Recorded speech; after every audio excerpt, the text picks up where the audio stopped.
আয়ারল্যান্ডের ১০৭ রানের জবাব দিতে নেমে পাকিস্তান ৬ উইকেট হারিয়ে ৯৩ রানে অবস্থান করছে বর্তমানে।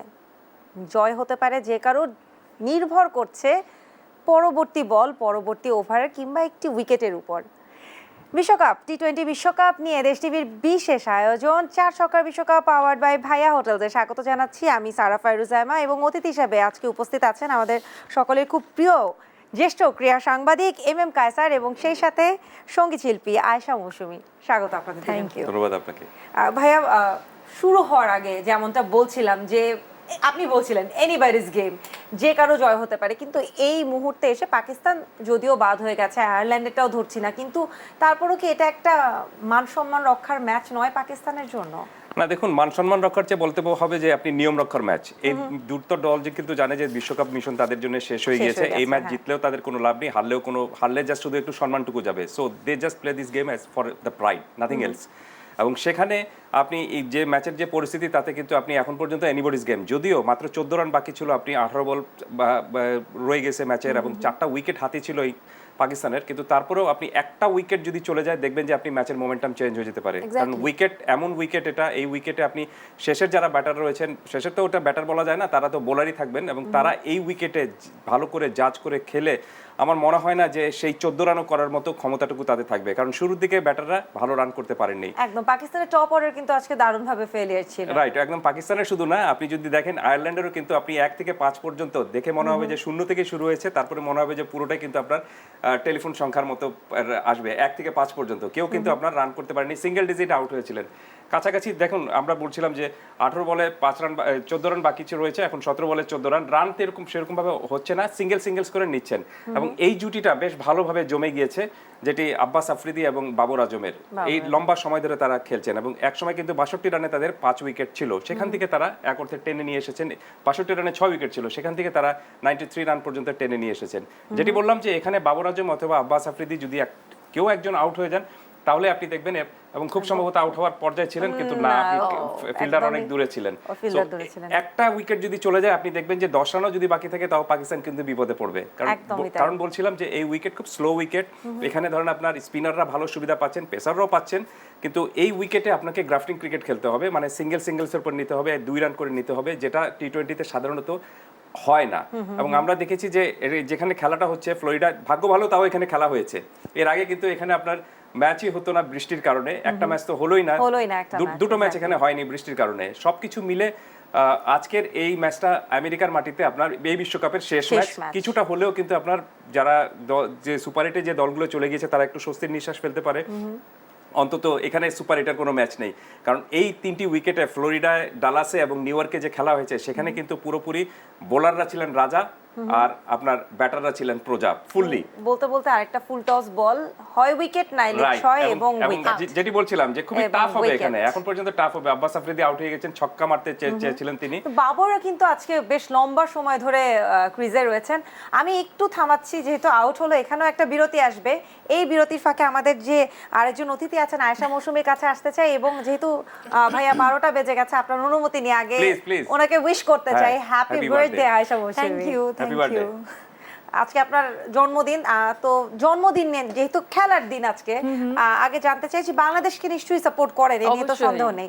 তারপরে দ্বিতীয় পছন্দের দলটিকে? ইন্ডিয়া। তাহলে কি আজকে এটা কিছুটা ইন্ডিয়ার সাপোর্টারদের তো একটু পাকিস্তান নিয়ে অ্যালার্জি থাকে, এটা কি আজকে কিছুটা খুশির দিন? অ্যালার্জি নেই, আজকে যখন খেলছে তখন আমি আয়ারল্যান্ড, কেন জানি না, এই তো একই হলো। Indian supporter never been supported India, Pakistan, একটু ঘুরে ধরলাম আর কি, মানে ওইরকম কিছু না, বাট কেন জানি হয়ে যায়। বাহ, দারুণ। আবার আমরা তাহলে একটু খেলার খবরে আসি, তারপরে ওনার কাছ থেকে আর একটু বাংলাদেশ নিয়ে জানবো। কাসর ভাই, আজকে যেটা বলছিলাম যে বাবর আজম কিন্তু লম্বা সময় ধরে ক্রিজে আছেন, এবং এর আগে ইন্ডিয়া পাকিস্তানের ম্যাচে আমরা দেখেছি যে গ্যালারিতে কিন্তু একটা ইন্ডিয়ার আধিপত্য ছিল, পুরো গ্যালারিটাই যেন নীল ছিল। আজকে বাবর নামার সময় কিন্তু ওই গ্যালারি থেকে খুব শাউট আসছিল বাবরের নামে, মানে আজকে সামহাও এখানে আয়ারল্যান্ড পাকিস্তানের খেলা মনে হয় পাকিস্তানের একটা আলাদা দর্শক দিক থেকে সাপোর্ট রয়েছে।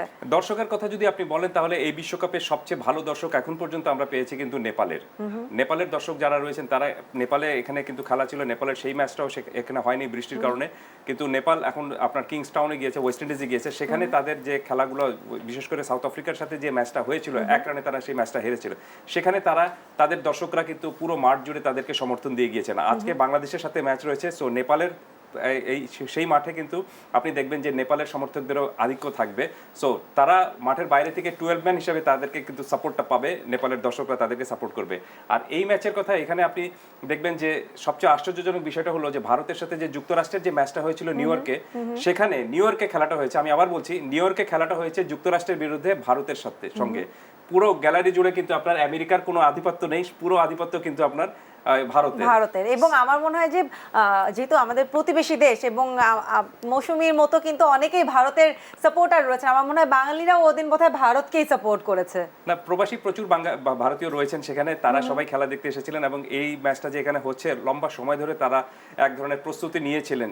এবং শুধুমাত্র নিউ ইয়র্কে খেলা ছিল, আমি যতদূর জানি যে আপনি ডালাস থেকে এসেছেন, ভার্জিনিয়া থেকে এসেছেন, প্রচুর দর্শকরা যারা ছিলেন ভারতীয়রা এসেছেন এবং অনেক বাঙালিরাও এসেছিলেন। সবাই অনেকে কিন্তু আপনার প্রায় 17-18 ঘন্টা ধরে গাড়ি চালিয়েও এসেছেন, আবার অনেকে ফ্লাইটেও এসেছিলেন এই খেলাটা বা এই ম্যাচটা দেখার জন্য।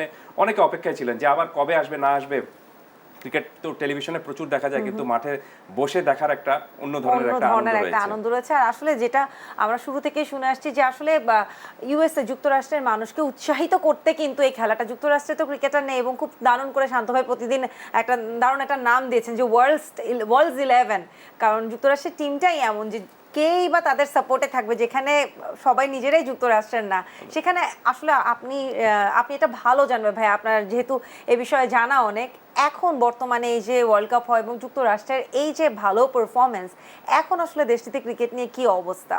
এবারের এই বিশ্বকাপটা কিন্তু অন্যান্য বিশ্বকাপের চেয়ে টি-20 বিশ্বকাপ 2007 সাল থেকে শুরু হয়েছে, বাট আপনি দেখবেন যে এই বিশ্বকাপে সবচেয়ে বেশি দল অংশগ্রহণ করছে, 20টা দল অংশগ্রহণ করেছে। এবং এর অন্যতম কারণটা হলো যে টি-20কে আপনি জাস্ট একটা গ্লোবালাইজেশনের জন্য বা আপনি বিশ্বব্যাপী ছড়িয়ে দেওয়ার জন্য এখানে যেন আরো অনেকগুলো দল অংশ নিতে পারে, সেই কারণে বিশ্বকাপ এবার এতগুলো দলকে সুযোগটা দেওয়া হয়েছিল।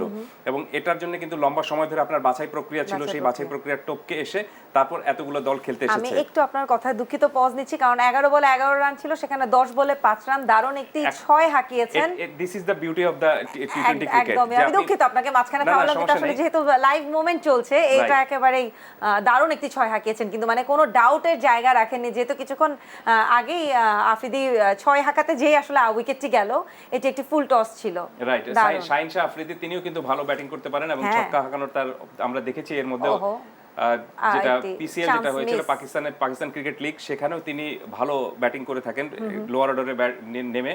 তো এখন মোমেন্টাম পুরোপুরি পাকিস্তানের দিকে। এটি যেটি বলছিলাম যে this is the beauty of টি-20 ক্রিকেট। আপনি দেখবেন যে কোনো এক সময় হঠাৎ করে মনে হবে যে আপনি ম্যাচ থেকে ছিটকে পড়েছেন, আবার এক ওভারের মধ্যে কিন্তু আপনি যখনই একটু প্রভাব বিস্তার করতে পারবেন বা ম্যাচটা নিজের নিয়ন্ত্রণে নিতে পারবেন, মনে হবে যে না আমি বোধহয় রাজা হয়ে গিয়েছি। একদম। এবং আমার মনে হয় সেই এই মোমেন্টামগুলো আমরা এক পাকিস্তান এবং দ্বিতীয় ক্যাচটা ড্রপ হয়েছে, হাতে লেগে ক্যাচটা চলে গেল।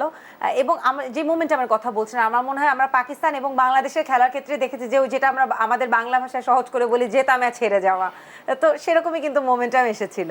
রাইট, সেটা এত কম রান নিয়েও যেভাবে এই যে দেখুন কাজটা ছিল, খুব একটা কঠিন কাজ ছিল না, চেষ্টা করেছিলেন, একটু উপর দিয়ে আঙ্গুলে লেগে উঠে গেছে, এক হাতে ছিল দেখে এক হাতে এসেছে, কাজটা যদি দু হাতে আসতো তাহলে নিশ্চিতভাবে কিন্তু এটা জমে যেত। আফ্রিদি এবং যেভাবে হাঁকিয়েছেন আসলে লাগেওনি, কিন্তু ব্যাটার একদম কোনায় লেগে বলটা উপরে উঠে গেছে। রাইট, এবং ফিল্ডারকে এটা দোষ দিয়ে লাভ নেই, কারণটা এটাকে বলে ব্লাইন্ড ক্যাচ। আপনি কিন্তু মাথার উপর দিয়ে যাচ্ছে, আপনি যা শুধু অ্যান্টিসিপেট করছেন যে আপনি এই হাতটা এখানে জমতে পারে, সেটা দু হাত থাকলে আপনার জন্য, এই কারণে সবসময় বলা হয় যে 2 hand is safer than 1 hand ক্যাচের ক্ষেত্রে। এটা দু হাতে থাকলে দেখতেন যে আপনি নিশ্চিত এটা ক্যাচ আউট হয়ে যেতে পারতো। দু হাত তুলেছে, কিন্তু ওই যে যেহেতু ব্লাইন্ড পয়েন্ট থেকে তোলা, সেজন্য একটা হাতের আসলে টাচ এসেছে। আমার মনে হয় 8 বলে 2 রান, এখানে পাকিস্তানের জয় নিশ্চিত। এর থেকে ব্ল্যান্ডার হওয়ার কি আর কোনো সম্ভাবনা আছে বলে মনে হয় না। তারপরেও যেহেতু আমরা দেখেছি যে 1 রানও কিন্তু ম্যাচ হেরেছে, আরেকটি হাঁকিয়েছেন, এবার নিশ্চয়ই ছক্কা গ্যালারিতে। একদমই তাই। এবং যে জয়ের কোনো মানে না দাঁড়ালেও ওই যে সম্মানের জন্য যে জিতে যাওয়া, সেই জয়টা আমরা পেলাম। এই জয় নিয়ে আপনার কাছে শুনবো, তার আগে একটু মৌসুমী আপনার কাছে চলে যাই, কি বলতে চান? দেখলেন তো আমাদের সাথে খেলাটা। খুব মজা ছিল। আর আমি আসলে এত ডিটেইল বলতে পারি না বা বুঝি বিউটি যেটা মানে সবাই যেটা বুঝে বেসিক কিছু আপনারা যেভাবে বলছেন এভাবে আমি বলতে পারি না, কিন্তু মানে খুব ওই দর্শকের জায়গা থেকেই খুব সুন্দর একটা মানে খেলা হলো এবং আমি ভাবতেই পারিনি যে জিততে পারে, কারণ আপনি তো মাঝখানে প্রতিপক্ষ ছিলেন। প্রতিপক্ষ ছিল না, এই জন্য আমি সাথে সাথে ওনার কাছে গেলাম যে জন্মদিনের দিন আজকে ওনার জন্য হলেও পাকিস্তান একটু হেরে গেলে উনি হয়তো খুশি হতেন আয়ারল্যান্ড না, জিতলে। আমার কোনো পার্সোনাল দুশ্মনী নাই, ঠিক আছে ফাইন, যে জিতছে ভালো খেলেছে জিতে গেছে। দারুণ দারুণ। কাসা ভাই আপনার কাছে আসতে চাই। না, যেটা বলছিলাম যে পাকিস্তান কিন্তু এই টুর্নামেন্টে ফেভারিট দল হিসেবে ছিল বিশ্বকাপের শুরু আগে। আপনি থেকেই। যে বিশ্বকাপের আগে যে কটা দলকে নিয়ে চিন্তা করা হচ্ছিল যে তারা ধরেন আপনি সেমিফাইনাল পর্যন্ত যেতে পারে বা বিশ্বকাপের জন্য ট্রফির জন্য কন্টেন্ডার হতে পারে, তাদের মধ্যে পাকিস্তান কিন্তু অন্যতম একটা দল ছিল। তার কারণটা হলো যে পাকিস্তানের টি-20-তে রেকর্ড খুব ভালো, এক। দুই নম্বরটা হলো যে পাকিস্তান কিন্তু টি-20-তে বিশ্বকাপ চ্যাম্পিয়ন হয়েছে এবং সবচেয়ে বড় বিষয়টা হলো যে গত বিশ্বকাপে তারা ফাইনালে খেলেছিল এবং সাম্প্রতিক রেকর্ডটাও তাদের বেশ ভালো। টি-20-তে খুব ভালো রেকর্ড রয়েছে। টি-20 আক্রমণাত্মক ক্রিকেট খেলে থাকে তারা এবং বোলিং লাইন আপটা তাদের জন্য খুবই স্ট্রং, বিশেষ করে পেস বোলিং লাইন আপটা তাদের খুবই স্ট্রং এবং আপনার অভিজ্ঞ। সবকিছু মিলে মানে ধারণা করা হচ্ছিল বা ক্রিকেট বিশ্লেষকরা বলছিলেন যে পাকিস্তান গ্রুপ পর্বে তো অবশ্যই আপনার সেমিফাইনাল পর্যন্ত অবশ্যই যেতে পারে, কিন্তু সেই দলটাই আপনার গ্রুপ পর্ব থেকে বাদ হয়েছে। কার কাছে হেরে? যুক্তরাষ্ট্রের কাছে হেরে।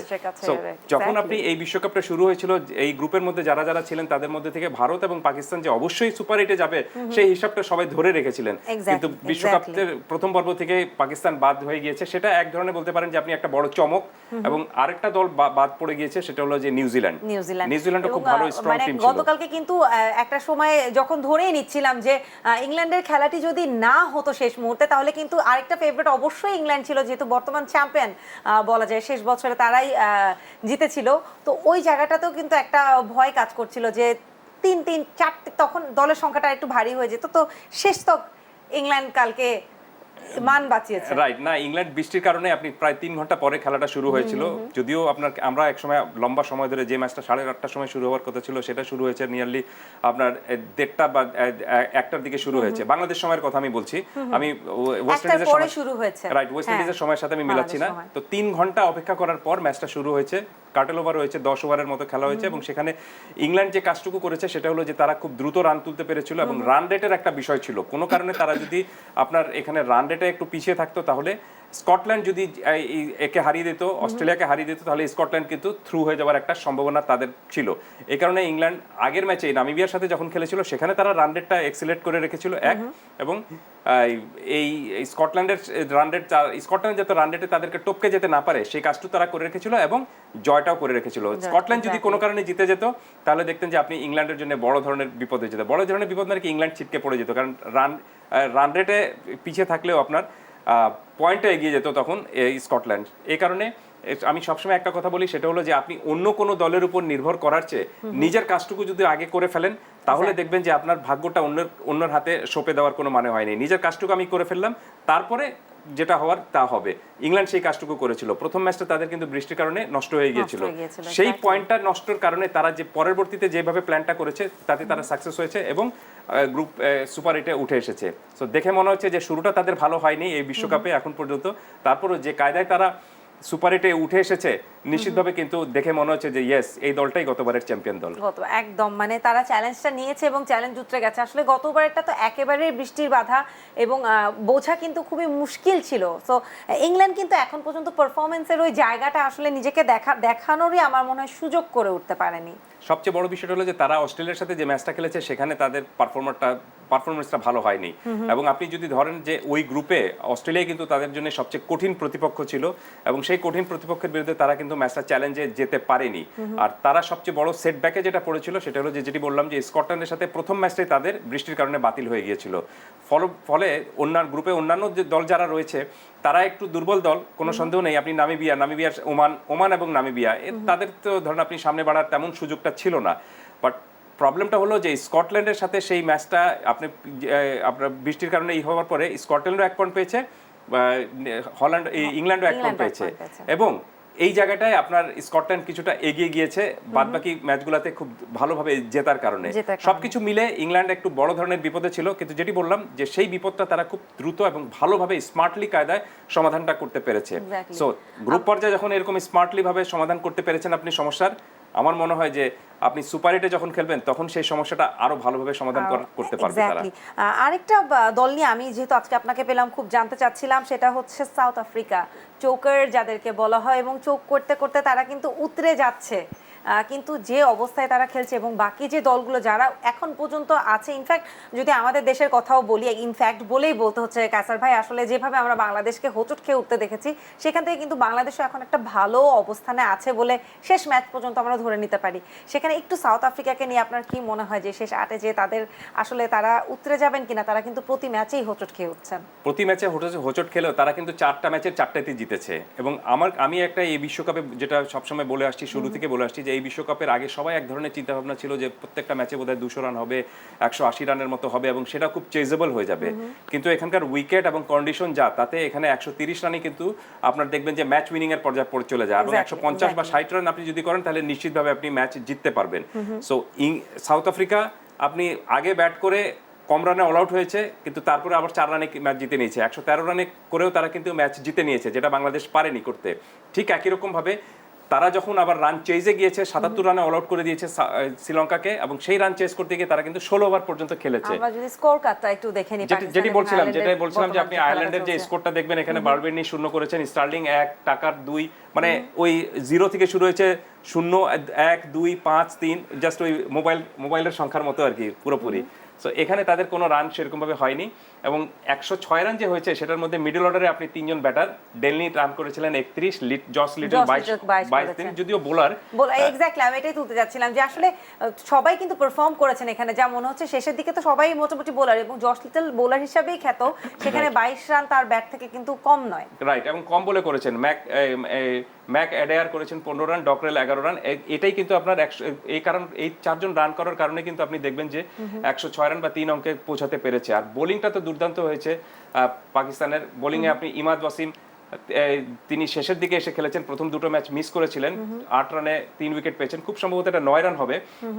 এবং শাহিন শাহ আফ্রিদি, তিনি 4 ওভার বল করেছেন, 3টি উইকেট পেয়েছেন 22 রান দিয়ে। মোহাম্মদ আমির শুরু থেকে একদম জ্বলে উঠেছেন, 4 ওভারে 11 রান দিয়েছেন। একদম, আমি একটু আমির এবং বাবর এই দুজনের কথা পাকিস্তানের না বললেই নাই। মোহাম্মদ আমিরের কিন্তু এই যে একটা হতাশার সুযোগ উনি প্রথম ম্যাচের ওই একটা ওভারে দিয়েছিলেন, তিনি যে একদম 1 ওভারের মধ্যে 3টা wide ball and everything, but তারপরে পরপর এই যে খেলাগুলো হচ্ছে মোহাম্মদ আমির কিন্তু কনসিস্টেন্সি ধরে রেখেছেন। কিন্তু বাবরকে নিয়ে বারবারই একটা কথা আসছিল যে খুবই হতভাগা তিনি, যে তার পারফরমেন্স অনুযায়ী যেন তার ওয়ার্ল্ড কাপে তার টিমের সাথে তিনি ম্যাচ করতে পারলো না। আমি মোহাম্মদ আমিরের কথা আগে বলি, তিনি 4 বছর পরে ইন্টারন্যাশনাল ক্রিকেটে এসেছেন শুধুমাত্র বিশ্বকাপে খেলার জন্য। মোহাম্মদ ইমাদ ওয়াসিমও তাই, তিনিও কিন্তু অবসর নিয়ে ফেলেছিলেন। এই দুজনেই কিন্তু রিটায়ারমেন্টে চলে গিয়েছিলেন।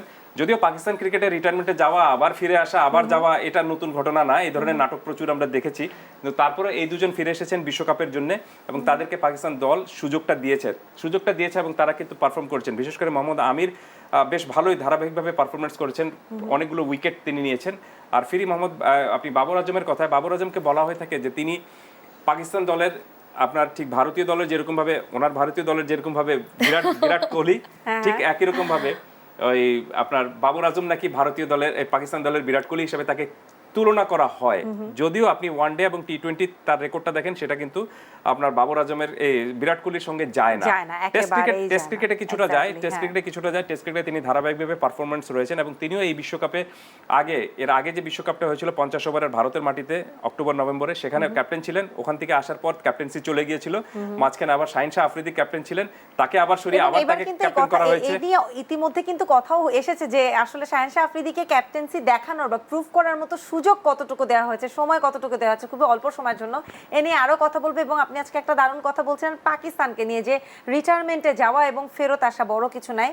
এই রিটায়ারমেন্টটা নিয়ে আমি আজকের প্রোগ্রামের শেষ ভাগে বাংলাদেশ দলকে নিয়ে একটু আপনার সাথে কথা বলতে চাই। একটা ছোট্ট বিরতি নিতে হবে তার আগে। দর্শক, টি20 বিশ্বকাপ নিয়ে দেশ টিভির বিশেষ আয়োজন 4 ছক্কার বিশ্বকাপ, পাওয়ার্ড বাই ভাইয়া হোটেলসে নিচ্ছি ছোট্ট একটা বিরতি, ফিরছি এক্ষুনি।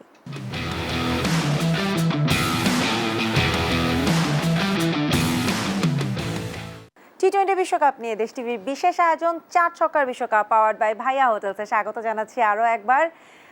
খেলা নিয়ে আলোচনা হচ্ছিল, কিন্তু ভাই যেহেতু আজকে একজন বিশেষ মানুষের বিশেষ একটা দিন, জন্মদিন বলে কথা, যতই খেলা আমার আপনার কাছে গুরুত্বপূর্ণ হোক, তার জন্য একটি বিশেষ দিন। এবং আপনাকে আরও একবার ধন্যবাদ, আপনার এই বিশেষ দিনে আপনি আমাদের এখানে এসেছেন, আমাদেরকে সময় দিয়েছেন।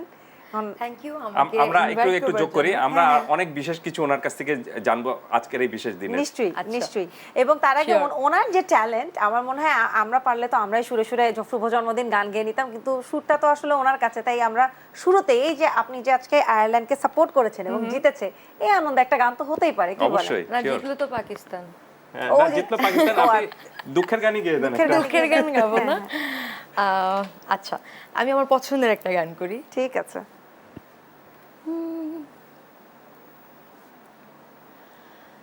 ভ্রমর কয়ো গিয়া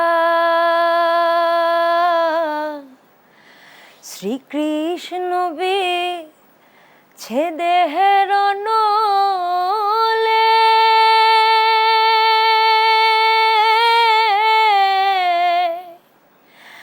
অঙ্গ যায় জ্বলিয়া রে ভ্রমর কয়ো গিয়া কয়ো কয়ো কয়ো রে ভ্রমর কৃষ্ণ রে বুঝাইয়া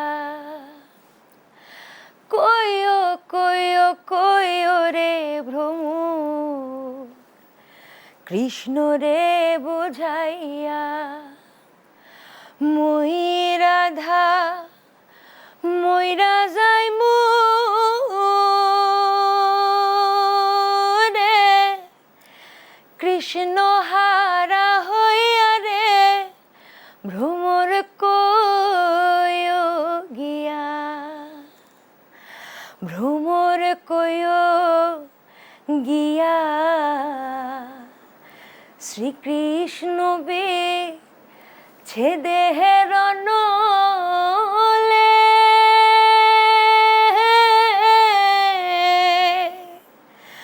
অঙ্গ যায় জ্বলিয়া রে ভ্রমর কয়ো গিয়া। বাহ বাহ, দারুণ দারুণ, পুরো পরিবেশটাই একদম অন্যরকম একটা হয়ে গেল। কিন্তু এরপর আর দুঃখের গান না, এরপর খুশির গান শুনবো, কারণ জিতেছে তো ইন্ডিয়া, তো গেছে, তাই না? সেই আনন্দের গান শুনবো। সেই সাথে আজকে আপনার জন্মদিন, বাংলাদেশও যাবে সুপার 8-এ, বাংলাদেশও যাবে সুপার 8-এ, এরপরে আনন্দের গান ইনশাআল্লাহ। হবে। হ্যাঁ হ্যাঁ, নিশ্চয়ই নিশ্চয়ই।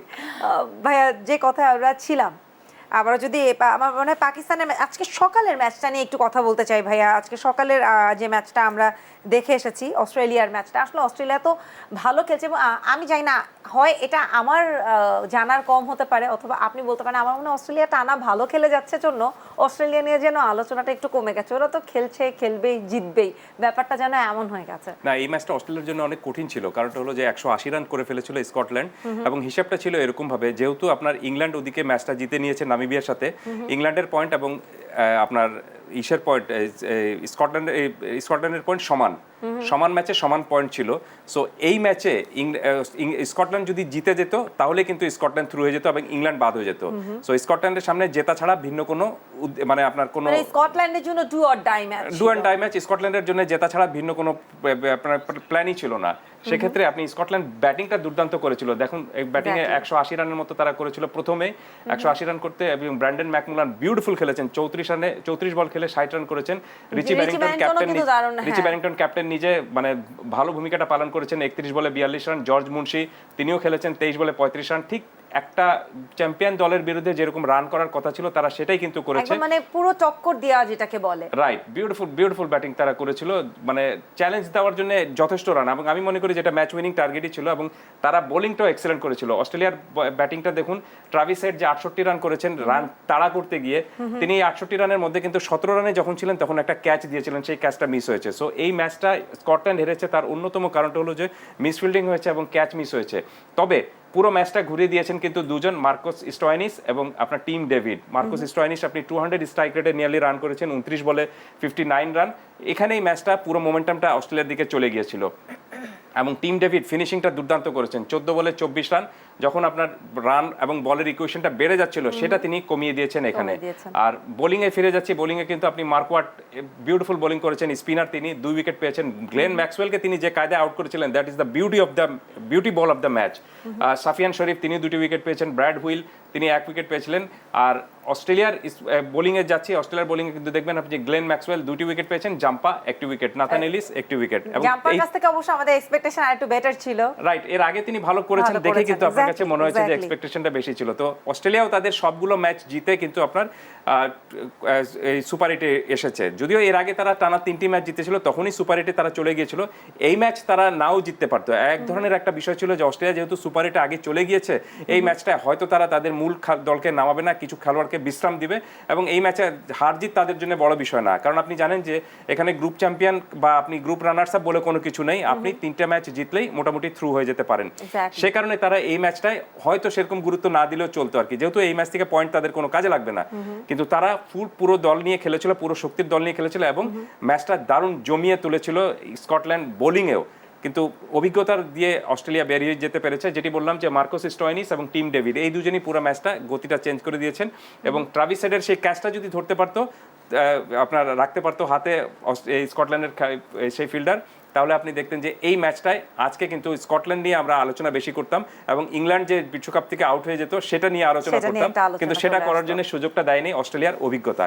বলা যেতে পারে যে কঠিন সময় বা ম্যাচের কঠিন পরিস্থিতিতে কিভাবে ম্যাচটা বের করে নিতে আসতে হয়, সেটা অস্ট্রেলিয়ার এই দুই ব্যাটার মার্কোস স্টয়নিস এবং টিম ডেভিড এই ম্যাচে দেখিয়ে দিয়েছেন। সো তাদের জন্য সুপার এইটে তারা যে শক্তিশালী প্রতিপক্ষের বিরুদ্ধে লড়বে, তার আগে একটা ভালো পরীক্ষা হয়ে গিয়েছে যে বিপদে পড়া দলকে কিভাবে উদ্ধার করতে হয় এবং সমাধানে আসতে হয়। এক্স্যাক্টলি। আমার মনে হয় যে এখান থেকে আর কিছু বলার নেই। মানে একটি দুর্ঘটনা ঘটার কথা ছিল, যেটি ঘটেনি। কালকে ইংল্যান্ড বেঁচে গেছে, কিন্তু যে কথাটা আমি আপনাকে শুরুতে বলছিলাম, একটু বলি, ইংল্যান্ড কিন্তু এই ম্যাচে প্রথমবারের মতো খুব সম্ভবত অস্ট্রেলিয়াকে সাপোর্ট করছিল।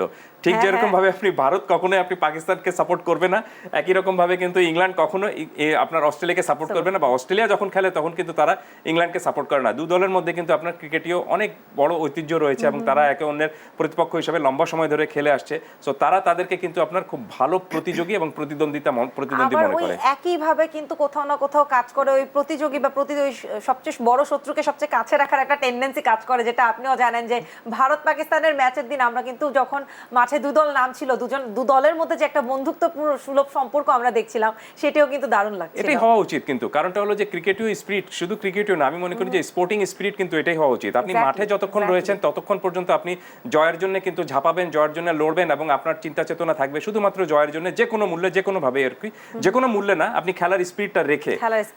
কিন্তু যখনই আপনি মাঠ থেকে বেরিয়ে আসবেন, তখন কিন্তু কে জিতলো কে হারলো সেটা হিসাব না করে আপনার কিন্তু হ্যান্ডশেক করে যে বেরিয়ে আসেন, এটাই কিন্তু স্পোর্টসের সবচেয়ে বড় একটা স্পিরিট দেয়।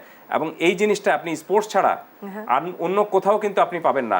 আপনি যত যাই করুন না কেন, আপনি দেখুন আপনি বক্সিং এ মারামারি, বক্সিং এ একজন আরেকজনের নাক ফাটিয়ে দিচ্ছে বা একজনের মারামারি করছে, সবকিছু করছে, যখনই খেলা শেষ হয়ে যাচ্ছে তখন কিন্তু হ্যান্ডশেক করছে।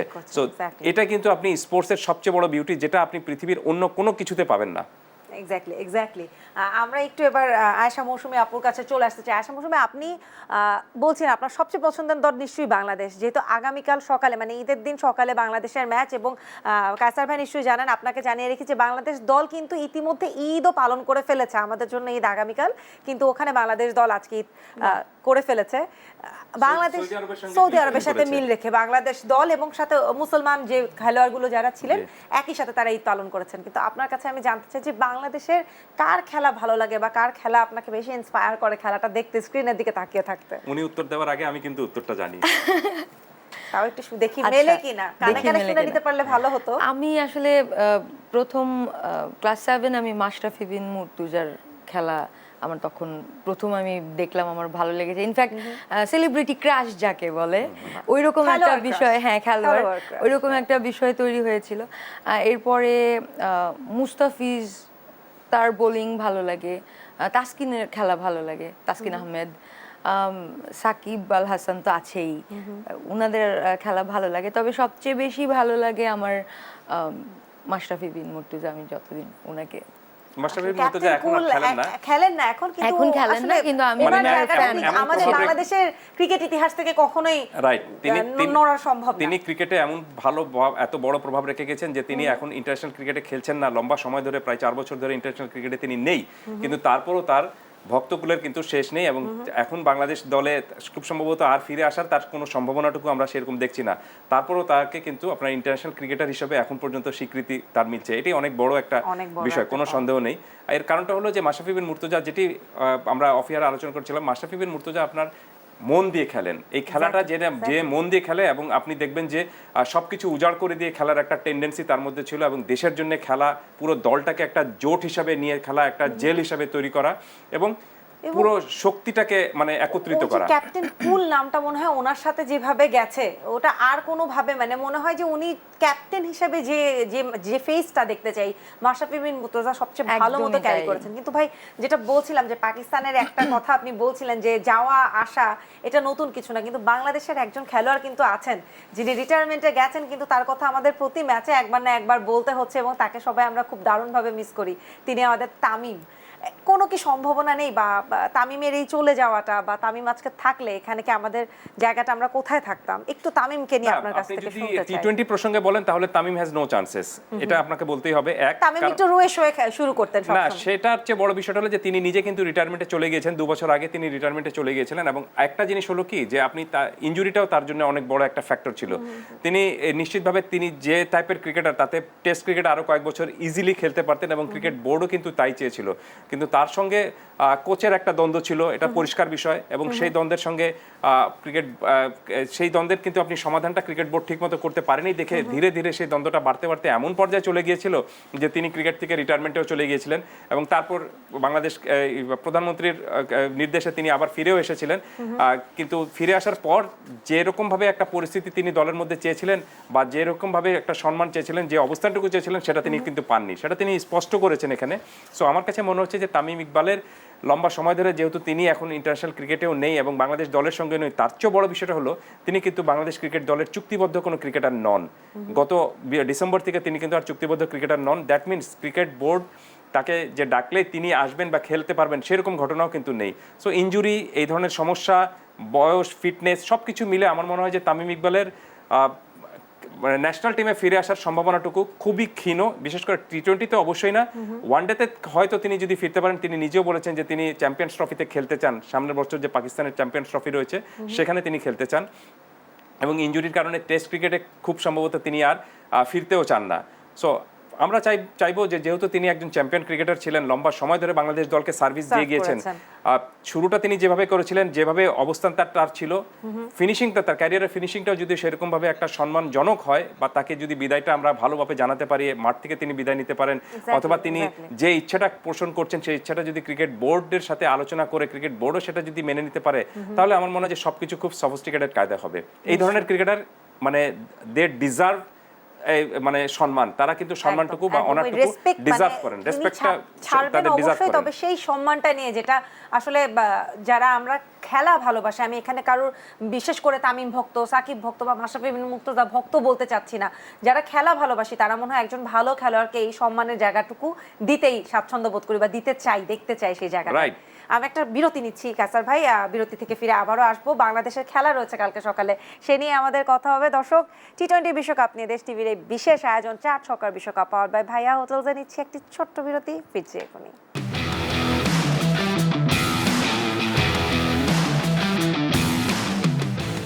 টি20 বিশ্বকাপ নিয়ে দেশ টিভির বিশেষ আয়োজন 4 ছক্কার বিশ্বকাপ পাওয়ার বাই ভাইয়া হোটেলসের স্বাগত জানাচ্ছি আমি সারা ফাইরুজাইমা। সাথে রয়েছেন জ্যেষ্ঠ ক্রীড়া সাংবাদিক এম এম কায়সার ভাই এবং সঙ্গীত শিল্পী আয়েশা মৌসুমী। ভাইয়া, আগামীকাল ঈদ, মানে রাত পেরুলেই ঈদ, এখন আর আগামীকাল বলার জায়গা নেই এবং সেই সাথে আমাদের অলরেডি টাইম শুরু হয়ে গেছে এবং ঈদ মুবারক। ঈদ মুবারক, ঈদ মুবারক। শুরুটা হলো জন্মদিন দিয়ে, এখন ঈদ মুবারক এবং আরেকটু ঈদের সেলিব্রেশনটা ডাবল হবে, কারণ নামাজ পড়ে আস্তে আস্তে আমরা বুঝতে পারবো যে বাংলাদেশ নেপাল খেলাটাতে আসলে রেজাল্ট কি হতে যাচ্ছে। আপনি কি বলবেন কালকের এই খেলাটা নিয়ে? আমি তো বাংলাদেশকে এগিয়ে রাখছি একদম সম্পূর্ণভাবে, না। কিন্তু নেপালকেও ছোট করে দেখা যাচ্ছে না। কোনো নো ডাউট যে বাংলাদেশ এই ম্যাচে ফেভারিট রয়েছে, কিন্তু নেপাল গত ম্যাচে সাউথ আফ্রিকার বিরুদ্ধে যে ক্রিকেট খেলেছে সেই ক্রিকেটটা যদি খেলতে পারে তাহলে এই ম্যাচটা খুব কম্পিটিটিভ হবে।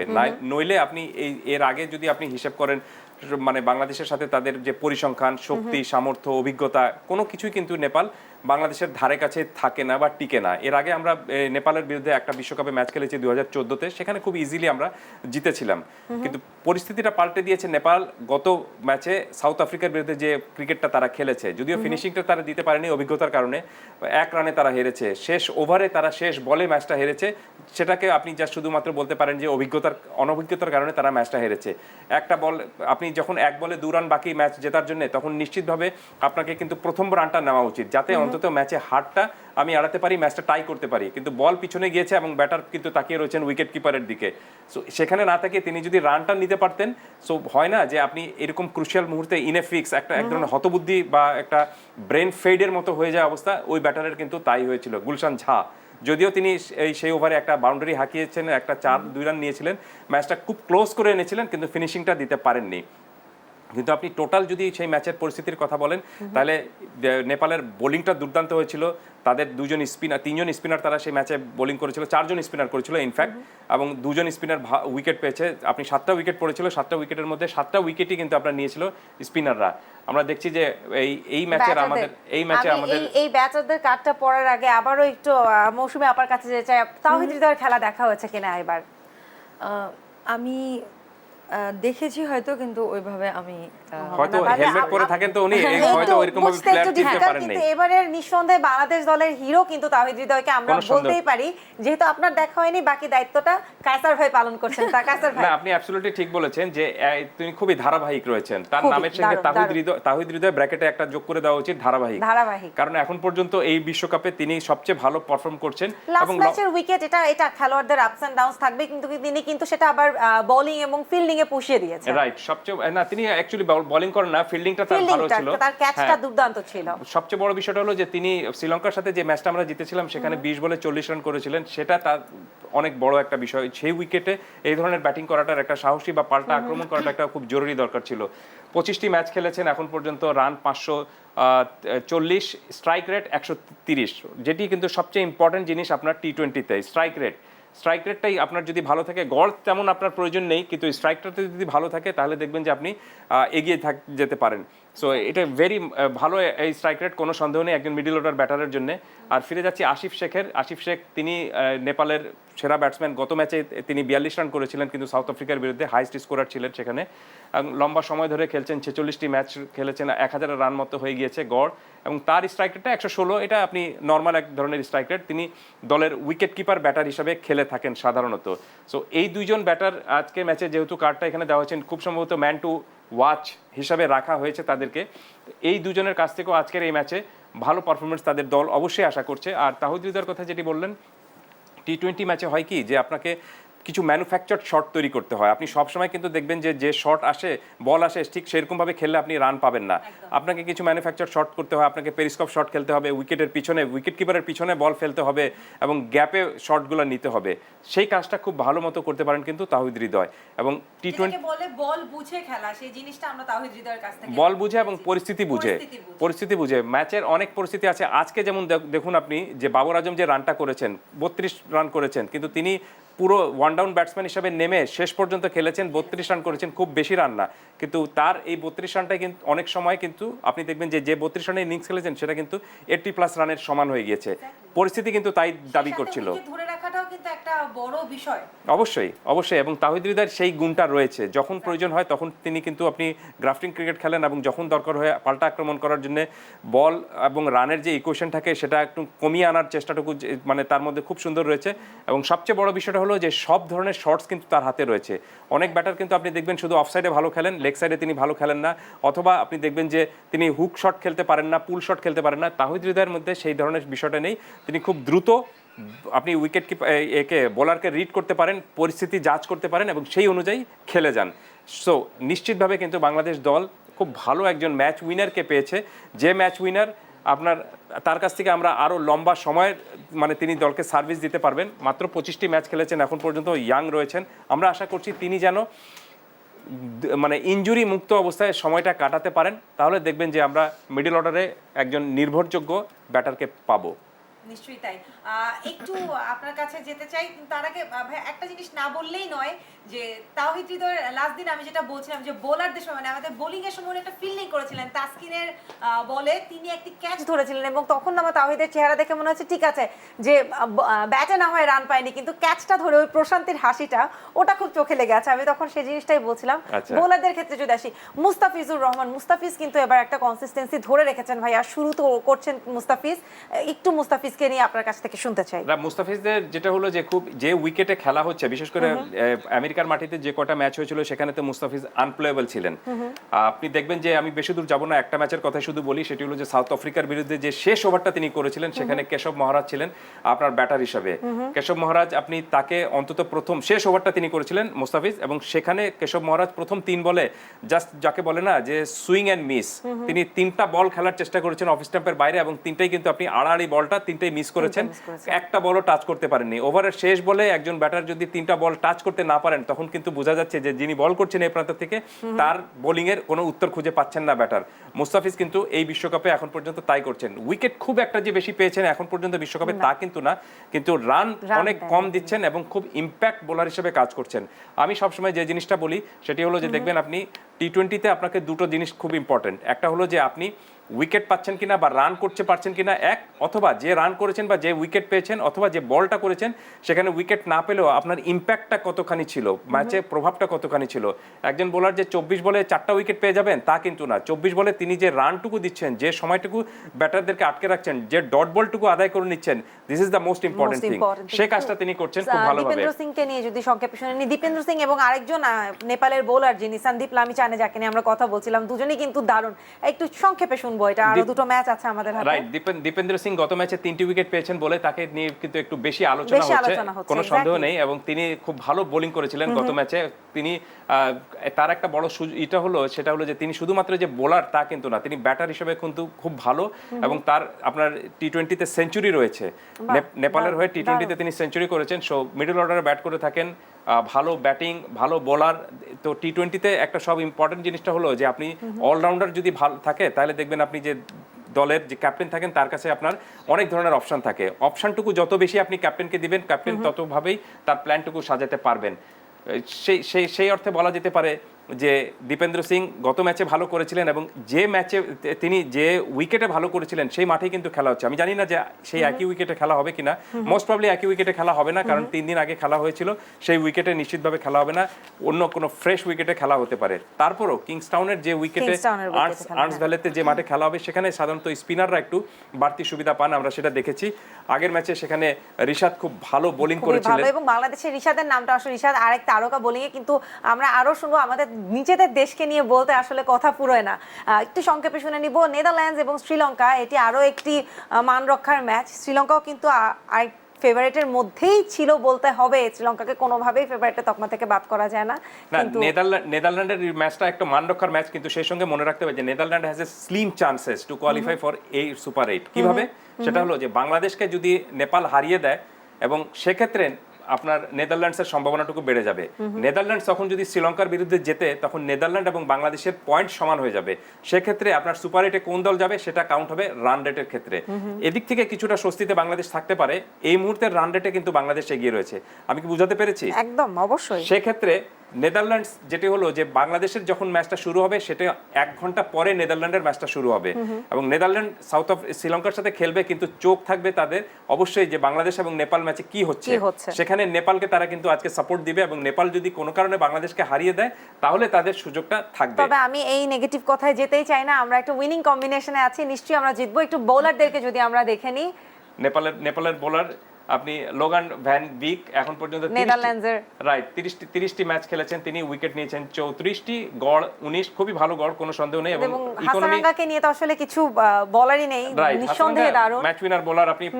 আপনি তার পরিসংখ্যানটাই দেখুন না, 67টি ম্যাচে 108টি উইকেট, আপনি নিয়ারলি আপনি মানে ম্যাচের চেয়ে উইকেট প্রায় ডাবল, এবং গড় 15, তার চেয়ে বড় বিষয়টা হলো যে ইকোনমি টি-20-তে ইকোনমি, আপনি 7-এর নিচে ইকোনমি থাকা মানেটাই হলো যে ইউ আর ডুইং মানে ভেরি গুড, এবং সেটাই তিনি করে দেখাতে পেরেছেন। এবং যেটি বলছিলাম যে ওয়াইনান্দু হাসারাঙ্গা তিনি শ্রীলঙ্কার ক্যাপ্টেন হয়েছেন, যদিও এই বিশ্বকাপটা তাদের জন্য ভালো হয়নি, তাদের বিশ্বকাপটা মিশন শেষ হয়ে গিয়েছে, কোনো সন্দেহ নেই। এই ম্যাচটা শুধুমাত্র তাদের নিয়ম রক্ষার ম্যাচ একটা, কিন্তু যেটি বললাম যে Netherland has a slim chance, আমি চাই না সেই স্লিম চান্সটা তারা পাক।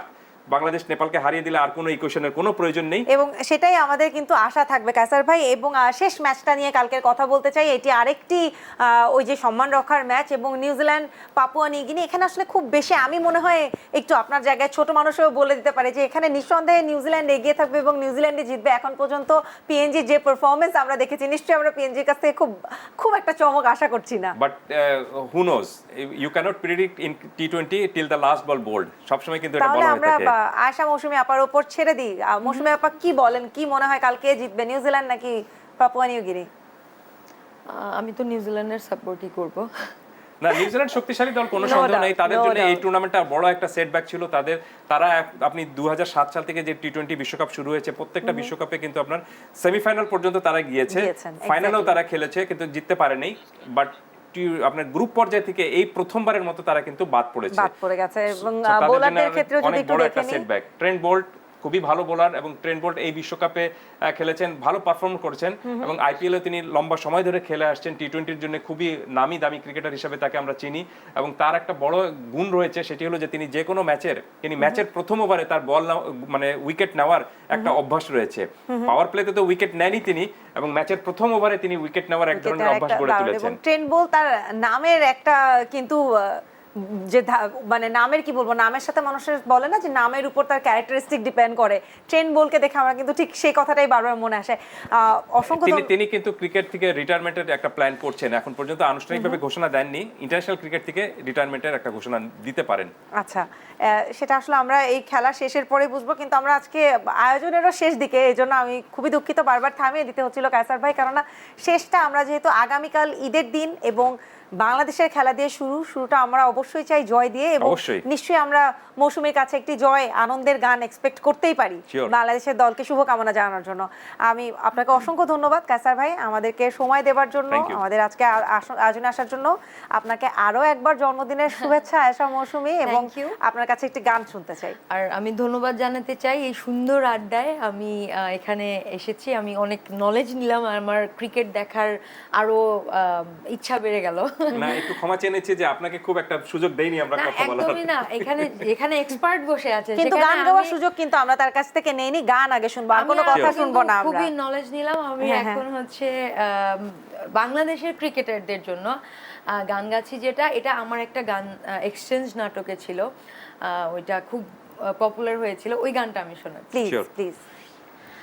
দেখা তোরে বুঝা গেছি তুই বারুদ ঝাঁঝে ভরা, ছুঁইলে তোরে ঝাটকা লাগে, ও পোলা তুই হেভি করা, স্বপ্নে দেখি মারিস উকি, তুই যে খুব নজর কাড়া, কি যে করি পুইরা মরি, তোর প্রেমে পড়ছি ধরা, দিলে ডান্স মারে তোরে দেখা, তুই বারুদ ঝাঁঝে ভরা, দিলে ডান্স মারে তোরে দেখা, তুই বারুদ ঝাঁঝে ভরা, দিলে ডান্স মারে তোরে দেখা, তুই বারুদ ঝাঁঝে ভরা। দারুণ, নিঃসন্দেহে বাংলাদেশের খেলোয়াড়রা বারুদ একেবারে ঝাঁঝে ভরা, এবং কালকে মাঠে সেই প্রমাণটাই চাই। আপনাদের দুজনকে অসংখ্য ধন্যবাদ, এবং এই সাথে বাংলাদেশ দলকে শুভকামনা জানিয়ে আজকের মতো টি-20 বিশ্বকাপ নিয়ে দেশ টিভির এই বিশেষ আয়োজন 4 ছক্কার বিশ্বকাপ পাওয়ার্ড বাই ভাইয়া হোটেলসে এখানে বিরতি নিচ্ছি। শুভরাত্রি, ঈদ মোবারক।